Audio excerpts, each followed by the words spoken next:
কুল্লা দেখায় দিছে স্যার দেখে, কোন ছেলে যদি দেখতে ছেলে হয় কিন্তু ভিতরে ভিতরে যদি মায়া হয় তাহলে হেতে নিশ্চিত মাইয়া।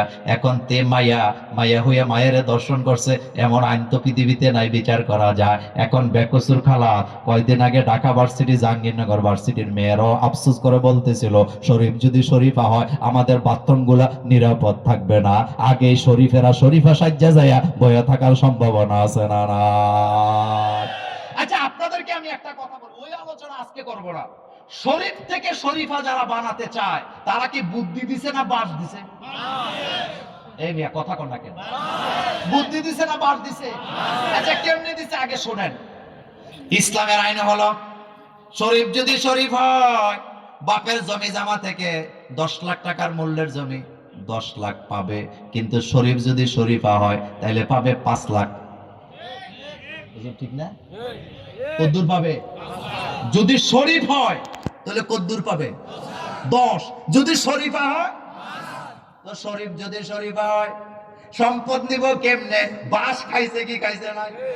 আল্লাহর আইনের বিরোধিতা করলে বাস খাওয়া লাগে, লাঞ্ছিত হওয়া লাগে, অপমানিত হওয়া লাগে। আমি মাঝে মধ্যে বলি, আরিফ আজাদও লেখক আর ওরাও লেখক। বাংলাদেশের একজন লেখক আছে আরিফ আজাদ। আজকের মাহফিল থেকে দোয়া করি, আল্লাহ আরিফ আজাদের মতো আরো শত শত আরিফ আজাদ আমার বাংলাদেশে তৈরি করে দাও।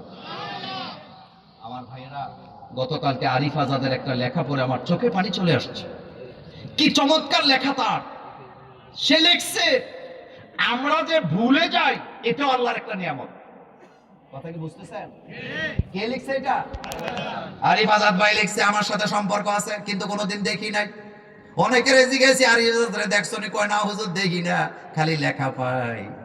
দেখলেও কিন্তু বিপদ আছে, কারণ ডাকাইতের দলের নজর আরিফ আজাদের দিকে আছে না না।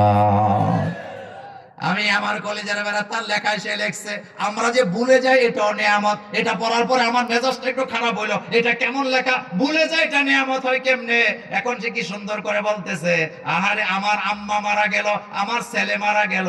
প্রথম দিন আমার মা বাপের জন্য, ছেলের জন্য যতটুকু কষ্ট লাগে, যতটা খারাপ লাগে, দ্বিতীয় দিন একটু কমে, তৃতীয় দিন একটু কমে, 5 বছর পরে এমন অবস্থা হয় স্বাভাবিক পর্যায়ে চলে যায়, আমরা বাঁচতে শিখি। কিন্তু আমার ছেলে মারা গেল, আমার মা মারা গেল, প্রথম দিন যেমন কষ্ট লাগে, সারা জীবন যদি কষ্টটা থেকে যেত, এই দুনিয়াতে আমরা বাঁচতে পারতাম না।